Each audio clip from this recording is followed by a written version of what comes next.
வணக்கம். செந்தணலின் பிரதான செய்திகள். விரிவான செய்திகளுக்கு முன் தலைப்புச் செய்திகள். அரசியல் அதிகாரமும் சட்டமும் மோதிய தருணம். எம்பி அர்ச்சுனா மீது நீதிமன்ற உத்தரவு. கனேமுல்ல சஞ்சீவ கொலை வழக்கு தக்சி உள்ளிட்ட இருவருக்கு விளக்கமறியல் நீடிப்பு. மீண்டும் கொட்டப்போகும் மழை. யாழ் பல்கலைக்கழக பேராசிரியரின் கணிப்பு. இலங்கையில் இன்று தங்கம் விலையில் வீழ்ச்சி. பரீட்சைகள் திணைக்களம் வெளியிட்டுள்ள முக்கிய அறிவிப்பு. நுவரெலியாவில் ஏரியில் வீழ்ந்த விமானம் விபத்து. மட்டக்களப்பில் மீண்டும் கடல் கொந்தளிப்பு விடுக்கப்பட்டுள்ள எச்சரிக்கை. கொகிவலை துப்பாக்கிச் சூட்டு சம்பவத்துக்கு உடந்தையாக இருந்தவர் கைது. மீனவர்களுக்கு விடுக்கப்பட்டுள்ள முக்கிய அறிவுறுத்தல். இந்தியாவில் இருந்து வந்த இலங்கை இளம் வர்த்தகர் கைது. இந்தோனேசியாவில் வெள்ளத்தில் சிக்கி 16 பேர் உயிரிழப்பு, 148 பேர் மாயம். ஆபத்தான முன்னுதாரணம். சர்வதேசத்துக்கு மதுரோவின் மகன் விடுத்த எச்சரிக்கை. முடிந்தால் கைது செய்யட்டும். ட்ரம்பிற்கு கொலம்பியா ஜனாதிபதி சவால்.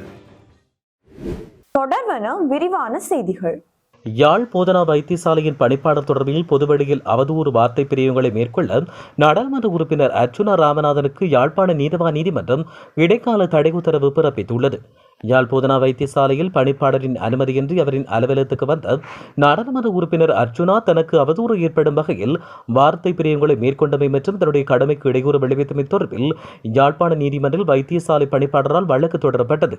இந்த வழக்கு இன்று செவ்வாய்க்கிழமை விசாரணைக்கு வந்தபோது வழக்காளி சார்பில் சட்டத்தரணி கலாநிதி குமாரவடிவேல் குருபரனும் எதிராளி சார்பில் சட்டத்தரணி கௌசல்யாவும் ஆஜராகியிருந்தனர். இருதரப்பும் ஏற்றுக்கொண்ட இணக்கப்பாட்டின் அடிப்படையில் வழக்கு முடிவரும் வரை யாழ் போதனா வைத்தியசாலையின் பணிப்பாளரை பொதுவெளியில் அவதூறு ஏற்படுத்தும் வகையில் நாடாளுமன்ற உறுப்பினர் அர்ச்சுனா செயற்படுவதற்கு யாழ்ப்பாண நீதவான் நீதிமன்றம் இடைக்கால தடை உத்தரவு பிறப்பித்துள்ளமை குறிப்பிடத்தக்கது. 2025-2026 கல்வி பொதுதராதர சாதாரண தர பரீட்சைக்கான விடைத்தாள் மதிப்பீட்டாளர்களாக பணியாற்றுபவர்களுக்கு குறிப்பாக முக்கிய அறிவித்தல் ஒன்று வெளியிடப்பட்டுள்ளது. விடைத்தாள் மதிப்பீட்டாளர்களுக்கான விண்ணப்பங்களை சமர்ப்பிப்பதற்குரிய தேதி எதிர்வரும் வியாழக்கிழமையுடன் முடிவடையும் என்று பரீட்சைகள் திணைக்களம் தெரிவித்துள்ளது. பரீட்சைகள் திணைக்களம் வெளியிட்டுள்ள அறிக்கையில் இந்த விடயம் தெரிவிக்கப்பட்டுள்ளது. பரீட்சை விடைத்தாள்களை மதிப்பிடுவதற்கு தகுதியான விண்ணப்பதாரர்கள் https://online-exam.gov.lk/EIC என்கின்ற இணையதளம் மூலம் இணைய விண்ணப்பங்களை சமர்ப்பிக்கலாம் என்று திணைக்களம் அறிவித்துள்ளது. கல்வி பொது தராதர சாதாரண தர பரீட்சைக்கான விடைத்தாள் மதிப்பீட்டாளர்களுக்கான விண்ணப்பங்கள் 2025 டிசம்பர் 25 முதல் ஏற்றுக்கொள்ளப்படுகிறது. இதேவேளை கல்வி பொது தராதர சாதாரண தர பரீட்சைகள் 2026 பிப்ரவரி மாதம் 17ஆம் தேதி முதல் பிப்ரவரி 26ஆம் தேதி வரை நடத்தப்பட உள்ளதாக தெரிவிக்கப்பட்டுள்ளது. பாதாள உலக குழு தலைவர் என்று கூறப்படுகின்ற கனேமுல்ல சஞ்சீவ கொலை சம்பவத்தோடு தொடர்புடைய சந்தேக நபர்கள் இருவருக்கு விளக்கமறியல் காலம் நீடிக்கப்பட்டுள்ளது. குறித்த கொலை சம்பவத்தின் பிரதான சந்தேக நபரான இசாரா சவந்தி என்பவருக்கு உதவி ஒத்தாசை வழங்கியமை மற்றும் தங்குமிட வசதி வழங்கியமை தொடர்பில் கைது செய்யப்பட்டு தடுப்பு காவலில் வைக்கப்பட்ட நந்தகுமார் தக்சி உள்ளிட்ட இருவருக்கு உத்தரவிடப்பட்டுள்ளது. அதன்படி குறித்த இரு சந்தேக நபர்களையும் ஜனவரி மாதம் 9ஆம் தேதி வரை விளக்கமறியலில் வைக்குமாறு கொழும்பு நீதவான் உத்தரவிட்டுள்ளார். 90 நாள் தடுப்பு காவல் உத்தரவின் பேரில் தடுத்து வைக்கப்பட்ட இந்த இரண்டு சந்தேக நபர்களையும் இன்று கொழும்பு குற்றத்தடுப்பு பிரிவினர் கொழும்பு பிரதம நீதவான் அசங்கேஸ் போதரகம முன்னிலையில் முன்னிலைப்படுத்தியிருந்தனர். இதையடுத்து சந்தேக நபர்களை ஜனவரி மாதம் 9ஆம் தேதி வரை விளக்கமறியலில் வைப்பதற்கு நீதிமன்றம் உத்தரவு பிறப்பித்துள்ளமை குறிப்பிடத்தக்கது. வடக்கு கிழக்கு மாகாணங்களில் நாளை முதல் வேகமான காற்று வீசுகையும் மிக மிக கனமழை பெய்யக்கூடும் என காலநிலை அவதானிப்பாளரும் யாழ்ப்பாண பல்கலைக்கழகத்தின் புவியத்துறை பேராசிரியருமான நாகமுத்து பிரதீபராஜா தெரிவித்தார். இதனால் தாழ்நிலப்பகுதி மக்கள் வெள்ளம் குறித்து அவதானமாக இருக்க வேண்டும் என்றும் அவர் குறிப்பிட்டார். காலநிலை அவதானிப்பு தொடர்பில் இன்று வெளியிட்ட பதிவில் அவர் இவ்வாறு தெரிவித்தார். வங்காள விரிகுடாவில் இலங்கையின் பொத்துவிலுக்கு தென்கிழக்கு திசையில் 664 கிலோமீட்டர் தொலைவில் காணப்படும் காற்றழுத்த தாழ்வு நிலை வலுப்பெற்று தற்போது நன்கமைந்த காற்றழுத்த தாழ்வு நிலையாக மாறியுள்ளது. இது வடமேற்கு திசை நோக்கி நகர்ந்து இலங்கையின் கிழக்கு மாகாண கரையோரமாக வடக்கு நோக்கி நகர்ந்து வடக்கு மாகாணத்தை அண்மித்து மேலும் வடக்கு நோக்கி நகர்ந்து தமிழ்நாட்டை அடையும் என்று எதிர்பார்க்கப்படுகிறது. இந்த தாழ்முக்கமும் இலங்கைக்கு மீண்டும் பாதிப்பை ஏற்படுத்தும் என்று தெரிவிக்கப்பட்டுள்ளது.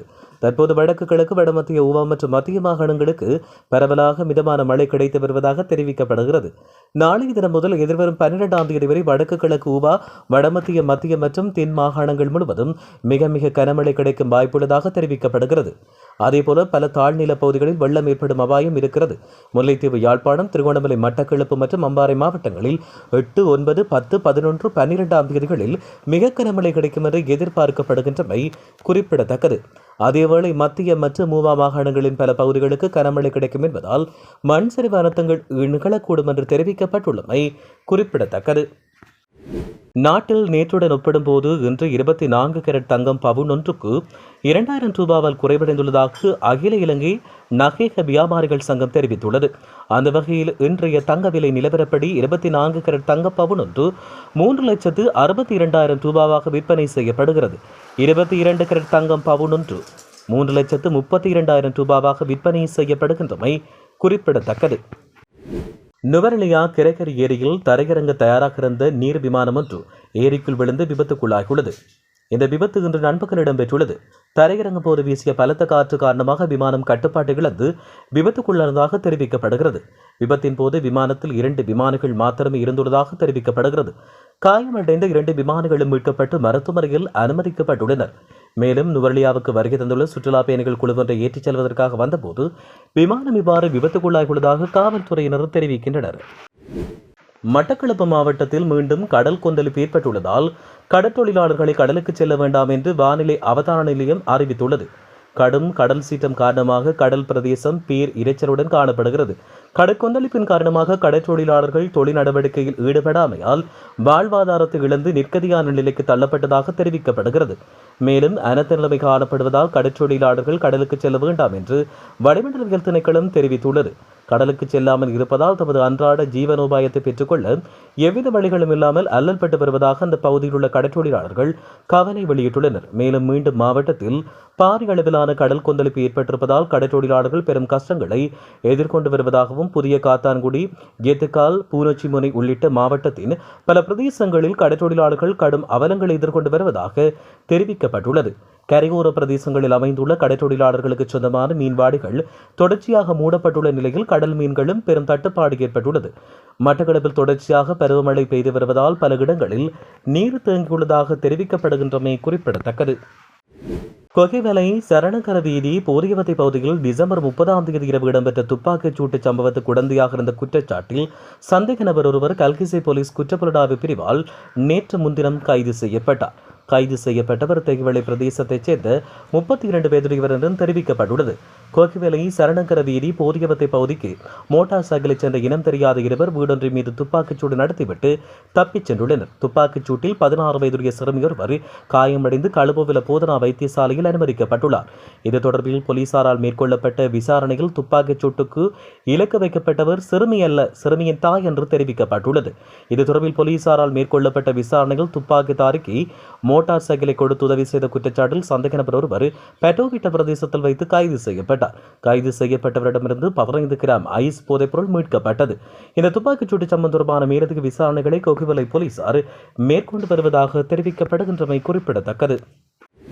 காங்கேசன்துறையிலிருந்து திருகோணமலை மற்றும் பொத்துவிலூடாக அம்பாந்தோட்டை வரையான ஆழமான மற்றும் ஆழமற்ற கடல் பகுதிகளுக்கு மறு அறிவித்தல் வரும் வரை செல்ல வேண்டாம் என கடற்படை மற்றும் மீனவர்களுக்கு எச்சரிக்கை விடுக்கப்பட்டுள்ளது. நாட்டின் தென்கிழக்கு வங்காள விரிகுடாவில் உருவாகியுள்ள குறைந்த காற்றழுத்த தாழ்வு பகுதி அடுத்து வரும் 12 மணித்தியாலங்கள் காற்றழுத்த தாழ்வு மண்டலமாக தீவிரமடைவதற்கு வாய்ப்புள்ளதாக வளிமண்டலவியல் திணைக்களம் எச்சரிக்கை விடுத்துள்ளது. மேற்கு வடமேற்கு திசையில் தீவின் கிழக்கு கடற்கரை நோக்கி நகரும் என்று எதிர்பார்க்கப்படுவதாகவும் வளிமண்டலவியல் திணைக்களம் தெரிவித்துள்ளது. இதேவேளை அடுத்த சில நாட்களில் நாடு முழுவதும் கடல் பகுதிகளில் பலத்த இடியுடன் கூடிய மழை பெய்யும் என்று எதிர்பார்க்கப்படுகிறது. காற்றின் வேகம் மணிக்கு 60 முதல் 70 கிலோமீட்டர் வரை அதிகரிக்கக்கூடும் என்றும் மேலும் குறித்த பகுதிகளில் கடல் கொந்தளிப்பாக இருக்கும் என்றும் வளிமண்டலவியல் திணைக்களம் தெரிவித்துள்ளது.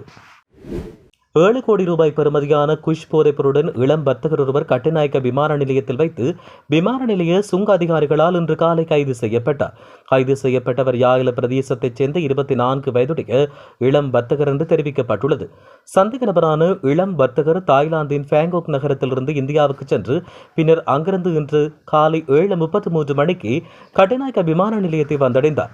பின்னர் சந்தேக நபரான இளம் வர்த்தக கட்டுநாயக்க விமான நிலையத்தின் கிரீன் சேனல் வழியாக விமான நிலையத்தை விட்டு வெளியேற முயன்றபோது விமான நிலையத்தின் சுங்க அதிகாரிகளால் சோதனைக்குட்படுத்தப்பட்டார். இதன்போது சந்தேக நபரான இளம் வர்த்தகர் கொண்டு வந்த பயணப் போதையில் மிகவும் சூட்சமமாக மறைத்து வைக்கப்பட்ட 7 கிலோ 70 கிராம் குஷ் போதைப் பொருள் கைப்பற்றப்பட்டுள்ளது. கைது செய்யப்பட்ட இளம் வர்த்தகர் இன்று கொழும்பு நீதவான் நீதிமன்றில் ஆஜர்படுத்தப்பட உள்ளார். மேலும் சம்பவம் தொடர்பில் மேலதிக விசாரணைகளை விமான நிலைய சுங்க அதிகாரிகள் மேற்கொண்டு வருவதாக தெரிவிக்கப்பட்டுள்ளது. இனி சர்வதேச செய்திகள். இந்தோனேசியாவின் வடக்கு சுலாவேசி மாகாணத்தில் பெய்த கனமழை காரணமாக ஏற்பட்ட வெள்ளத்தில் சிக்கி 16 பேர் உயிரிழந்தனர். மேலும் 148 பேர் காணாமற் போயுள்ளனர். இந்தோனேசியாவில் கடந்த சில நாட்களாக பருவமழை பெய்து வருகிறது. இதன் காரணமாக வடக்கு சுலாவேசி மாகாணத்தில் திங்கட்கிழமை அதிகாலை ஆறுகளின் கரைகள் வெள்ளப்பெருக்கு ஏற்பட்டது. ஜியாவ், தகுலண்டாவ், வியாரோ மாகாணத்தில் உள்ள ஏராளமான கிராமங்கள் வெள்ள நீரில் மூழ்கியுள்ளன. வெள்ள நீரானது சேறு, பாறைகள் என்பவற்றால் அடித்துச் செல்லப்பட்டதாகவும் மக்கள் தப்பிச் செல்ல அவகாசமின்றி வெள்ளத்தில் அடித்துச் செல்லப்பட்டதாகவும் தெரிவிக்கப்படுகிறது. மேலும் பலி எண்ணிக்கை அதிகரிக்கக்கூடும் என்றும் அஞ்சப்படுகிறது. அமெரிக்காவினால் கைது செய்யப்பட்டுள்ள வெனிசுலா ஜனாதிபதி நிக்கோலஸ் மதுரோவின் மகனும் வெனிசுலா நாடாளுமன்ற உறுப்பினருமான நிக்கோலஸ் ஆண்ட்ரோஸ் மதுரோ குரோவோ நேற்று வெனிசுலா நாடாளுமன்றில் சிறப்பு அறிக்கை ஒன்றை வெளியிட்டதாக சர்வதேச ஊடகங்கள் செய்தி வெளியிட்டுள்ளன.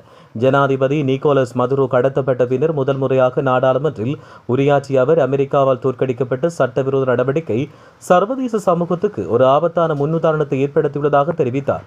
ஒரு நாட்டின் தலைவரை கடத்துவதை எந்த நாடும் ஒரு சாதாரண நிகழ்வாக கருத முடியாது என்றும் இன்று வெனிசுலா எதிர்கொள்ளும் விதி நாளை வேறொரு நாட்டிற்கு ஏற்படக்கூடும் என்றும் அவர் எச்சரிக்கை விடுத்துள்ளார். மதுரோவின் மகன் அமெரிக்கா தன்னுடைய பெற்றோரை உடனடியாக விடுவிக்க வேண்டும் என்றும் நீதிமன்றத்தில் தாக்கல் செய்யப்பட்ட குற்றப்பத்திரிகையில் தனது பெயரை சேர்த்ததை வன்மையாக கண்டிப்பதாக தெரிவித்தார். தன்னுடைய தந்தைக்கு ஒரு செய்தியை அனுப்பி தன்னுடைய உரையை முடித்த அவர் தந்தை திரும்பும் வரை தங்கள் கடமையை தாம் தொடர்ந்து நிறைவேற்றுவார்கள் என்று கூறியதாக மேலும் தெரிவிக்கப்பட்டுள்ளமை குறிப்பிடத்தக்கது. அமெரிக்க ஜனாதிபதி ட்ரம்புக்கு துணிவிருந்தால் என்னை கைது செய்து அழைத்துச் செல்லட்டும் என கொலம்பிய ஜனாதிபதி குஸ்டாவோ பெட்ரோ தெரிவித்துள்ளார். குறிப்பாக வெனிசுலாவின் ஜனாதிபதி நிக்கோலஸ் மதுரோ மற்றும் அவரின் மனைவி ஜிலியா ஃப்ளோரஸையும் அமெரிக்க படைகள் கைது செய்துள்ள நிலையில் கொலம்பிய ஜனாதிபதி குஸ்டாவோ பெட்ரோ இவ்வாறு சவால் விடுத்துள்ளார். இது தொடர்பாக கொலம்பிய ஜனாதிபதி குஸ்டாவோ பெட்ரோ கூறுகையில், நான் யாருக்கும் பயப்படவில்லை. நீ விரும்பினால் உனக்காக நான் இங்கு காத்திருக்கிறேன். படையெடுப்புகளையோ படுகொலைகளையோ ஏவுகணை தாக்குதல்களையோ நான் ஏற்கவில்லை. நான் உளவுத்துறையை ஏற்றுக்கொள்கிறேன். உளவுத்துறையுடன் வாருங்கள், நேருக்கு நேர் மோதி பார்ப்போம். அரசியல் மாபியாக்களால் கொலம்பிய மக்களை ஏமாற்றுவதை முதலில் நிறுத்துங்கள். கொலம்பியர்கள் 7 லட்சம் பேருக்கு அவர்கள் மரண தண்டனை அளித்திருக்கிறார்கள். நான் மீண்டும் ஒரு ஆயுதத்தை தொடமாட்டேன் என்று சத்தியம் செய்கிறேன். ஆனால் தாய் நாட்டுக்காக நான் மீண்டும் ஆயுதம் ஏந்த தயாராக இருக்கிறேன் என்று அவர் இதன் பொழுது சவால் விடுத்துள்ளமை குறிப்பிடத்தக்கது. இத்துடன் செய்திகள் நிறைவடைகின்றன. வணக்கம்.